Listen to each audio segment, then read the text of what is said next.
more so about how James Harden has become exposed, more so than we're talking about all the great things that James Harden does.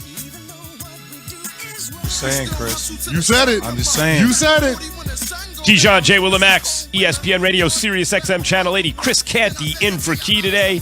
We are presented by Progressive Insurance. Guys, here is Brian Windhorst, ESPN NBA reporter, of course, on last night's 6 p.m. Sports Center, updating Joel Embiid's health status. He hasn't cleared the concussion protocol yet, so he can't be listed as anything but out. This is more of a issue related to that issue as opposed to the orbital fracture. So if he is able to follow the steps and clear concussion protocol on Friday, and he's okay playing in that mask, I still think there's a decent chance that he's going to get out there for Game 3.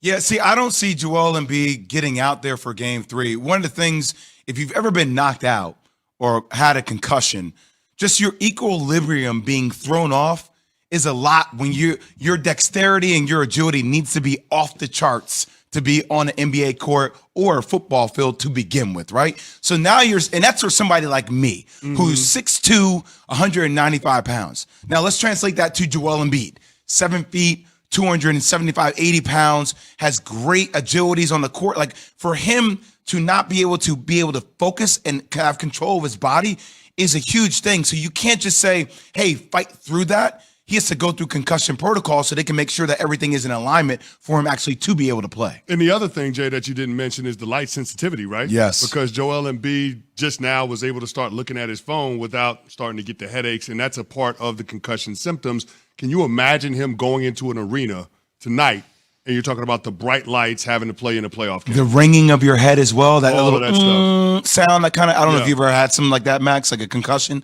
but like there's just this ringing. So now if you're enhancing that ringing by yelling in crowds, combined with the light sensitivity, combined with you not having control of your equilibrium, that's I want to be tough. very. So basically what you're saying is the series is over. The series has been over, in my opinion. If they had Embiid from Game 1, what then? I think it would have been a tighter series. That the Heat win? I still think the Heat would have had a chance to win because of the scheming. It's still hard to tell because he's so valuable. You're not buying into what James Harden said the other day, which is the series doesn't start until a road team wins the game. I just don't believe what James Harden says because I don't think James Harden believes in James Harden right now. Wow. I think James Harden is at this place physically where, I mean, yesterday, the big stat that everybody was talking about, and I didn't say anything because I was just curious about the new version of James Harden, the fact that he has not attempted 20 shots or more in a playoff series is alarming. So just the awareness of saying, going into a series, saying we need you to be more aggressive, but he hasn't pushed himself to be aggressive, lets me know that James Harden is in purgatory with his own mind. Jay, you're a little late on this one because there's a radio show called Keyshawn, J. Will and Max. Oh. There's a guy, Jay Will, who before the series started, I believe, right, was talking about on a segment called Running the Point. It's tremendous. You should check it out if you have the time. I will. The things we would learn in the second round of these playoffs. And at number 5, this guy, Jay Will, had Harden's rep is about to take a hit. So don't now jump on the bandwagon when this guy had this before the series started. It's taking a hit. It's taking a big hit, man.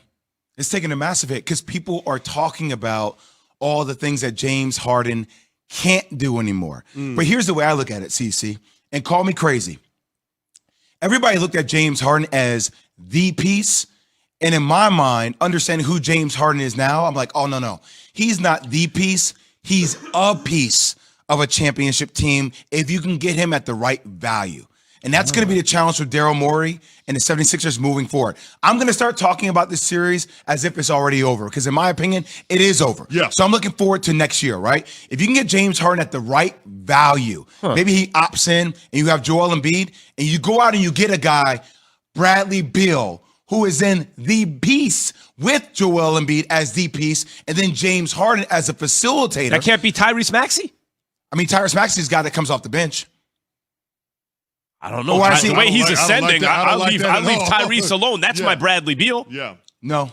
Not good enough? No. I disagree with that. I No. disagree with that. One of the biggest issues with the Sixers is they can't shoot. Yeah, that's In true. Game 2, They could use some shot more space. 8 for 30 from three-point land. All right, guys. You talk about Harden's value, Jay. Are you going to need Kelly Blue Book for Harden's value? Listen to Jalen Rose talk about this very subject on Get Up. I don't believe they will. And I know people are going to think that's surprising based on the fact they did everything they could to wait for their guy. But you don't do like the Lakers did with Russell Westbrook and double down on a bad decision. And here's why. James Harden, if you look at his Carfax, he's breaking down. He ain't that same player. Chris Paul is a classic car. He's a used car. This team can't win because they got him. So I think Jay Rose is right, but used cars can be incredible if used properly, right? So I'm a car classic guy. Okay. I have one dope car. It's a 65 Ford Mustang. Of course. I could have said that ahead of time. I got it down in North Mustang, Carolina, yeah. Max and CC. Yeah. It is my baby. I don't take that thing out and ride it every damn day. Converti? No, not a converter. Hard top.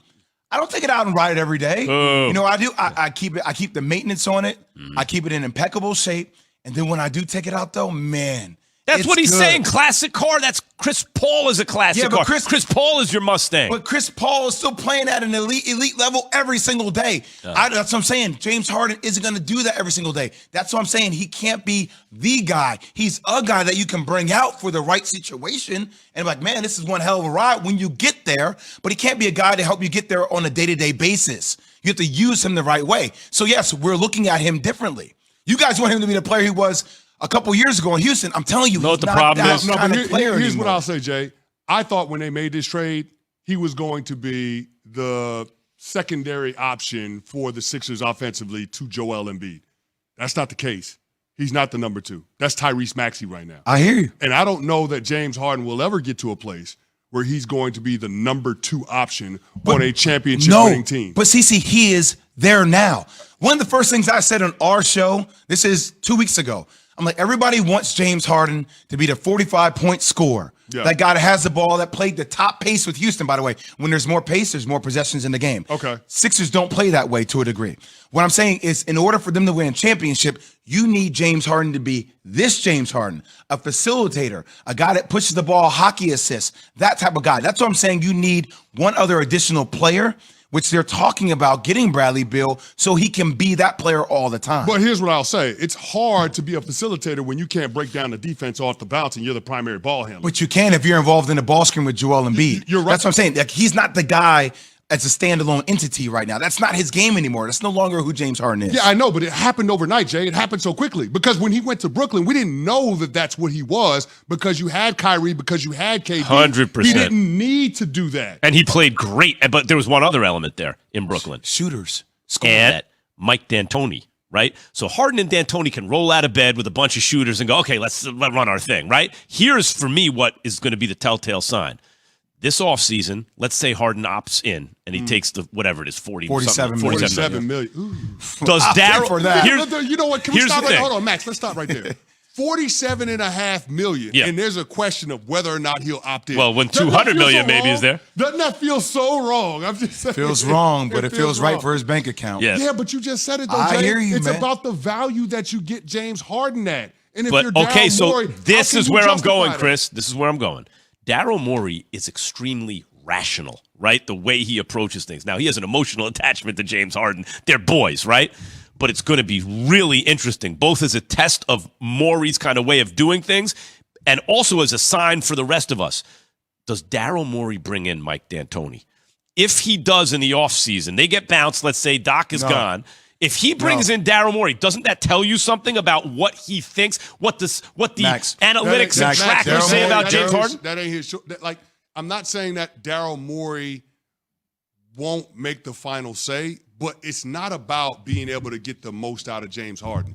It's about getting the most out of Joel Embiid. Right, but we'll see what Morey does. But think about this, though. Like, in D'Antoni's system, when has the big man ever been featured? Okay, but that will tell us something. Guys, let me tell you something. As soon as Joel Embiid got hurt, that whole Mike D'Antoni conversation needs to stop. Doc Rivers is going to be the coach next year, unless he decides to go to the Lakers. I'm saying, because you're going to get a pass. Joel Embiid is hurt. I don't think they're giving Doc a pass. I don't think they're giving Doc a pass. No way. Mark it down. No way. All right, Mark. What's today's date? I'm gonna come back May 6, 2022. I'm telling you, when the season starts next year, if he's not the head coach of the Lakers, he will be the head coach of the 76ers. And I'm telling you this right now: the right man for the Philly job could actually already be in town. Sam Cassell? No. The coach that just stepped down from Villanova, Jay Wright. No. Well, I mean, Philly and Jay Wright do go together. Listen, the ownership for the Sixers has had this public love affair with Jay Wright. So I'm not saying that it's going to happen. Can I give you guys a stat? I'm just saying it's a name that it should be considered. Absolutely. Can I give you a stat? What's up? Sixers through 2 games. Okay, this is via Sam Quinn, who on Twitter, right? Someone forwarded it to me. DeAndre Jordan on 30 minutes, okay, is a minus 31. DeAndre Jordan off the court, 68 minutes, Sixers are +1. The Sixers are +1 without him on the floor. They're minus 31 in 30 minutes with him on the floor. And Doc is the guy who's saying, hey, the guys like him, like his rah-rah, like we're going to I talk to my veterans, this is what we want to do, is the reason they are stubbornly playing DeAndre Jordan. And much like the bench unit that he played last year in the playoffs, Doc went all bench and it was getting slaughtered. And he was like, nope, this is what we're doing.